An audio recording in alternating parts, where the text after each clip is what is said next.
I'm Antony Johnson. I'm the creator of Atomic Blonde, and I also write the Dog Sitter Detective murder mysteries and the Can You Solve the Murder interactive crime novels. Anthony, tell us, where does this urge to create mystery and intrigue come from for you? For me, it dates back many, many years to my childhood. I've always written mysteries, almost everything I write, and I work in many different genres, but whatever genre I'm working in, I'm writing mysteries, and that's because I grew up reading the famous Five series by Enid Blyton, the Three Investigators series, the American series by Robert Arthur, and then graduated, as it were, to Sherlock Holmes and then to Agatha Christie, starting with Miss Marple, which I think explains a lot about the sort of books that I write now. So I've always written mysteries, I've always loved mysteries, and it's had a great influence on the books that I write now. So tell us a bit more about some of the books that you write and the genres that you're in. I write a variety of genres, as I mentioned. Within crime and thriller, I write a series, trilogy of spy thrillers, the Brigitte Sharp thrillers. They're cyber espionage thrillers. I mentioned Atomic Blonde earlier. That's a Cold War spy thriller. But these days, I focus more on crime and thriller, which is the murder mystery series of the Dog Sitter Detective. There's a very traditional, cozy-ish books, a series starring Gwynnie Tuffle, who's a semi-retired actress who takes up dog sitting to make ends meet and keeps stumbling across baffling murders that only she can solve with the help of her canine companions. Those, as I say, are very traditional murder mysteries, very much in the sort of light-hearted, gentle amateur sleuth vein. And then I write the Can You Solve the Murder interactive mysteries. I also work as a games writer, a video games writer. And so I put my experience writing video games to work there, along with my experience writing crime and thriller, to write these interactive books where you, the reader, become the detective and try to solve the murder. And those are you're playing a police detective in those. So there's a little more procedural than the other series. So how does that work for the reader? Because presumably they might have to make choices, or if they're going to be actively involved, how does that work for the reader?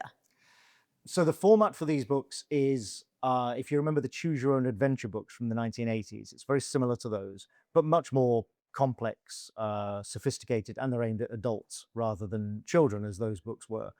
You read a passage of text, you're then faced with a decision to make about how to direct and proceed with the investigation. So it might be which suspects to interview or which locations to search.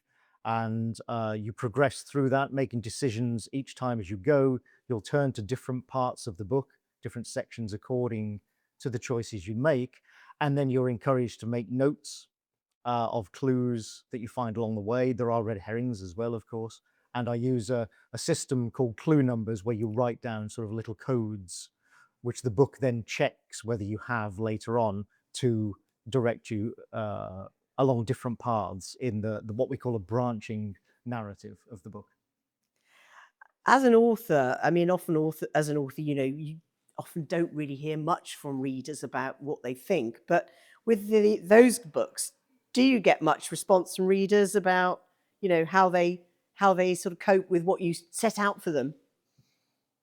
I actually encourage readers at the end of pretty much every book I do, but certainly at the end of the Can You Solve the Murder books, I encourage readers to get in touch with me and tell me how they did they solve it, what their score was. There's a scoring system in the books as well. So even if you get it right, you can try it again and try to get a better score, just like a video game.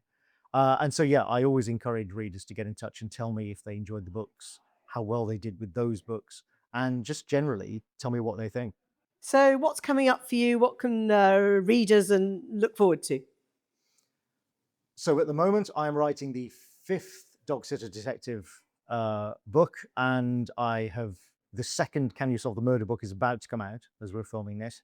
As soon as I've finished writing that fifth Dog Sitter Detective book, I'll be writing a third Can You Solve the Murder book, and that will take me into next year. So beyond that, I'm not sure. No rest for the wicked. No, absolutely none. And are you a dog fan? Oh, I'm a lifelong dog lover. Ah. That's why I wrote the Dog Sitter Detective books. It was during lockdown, and I just lost two lurchers that I'd had for many, many years. And I wrote the book partly in tribute to them. Yeah, I'm a lifelong dog lover.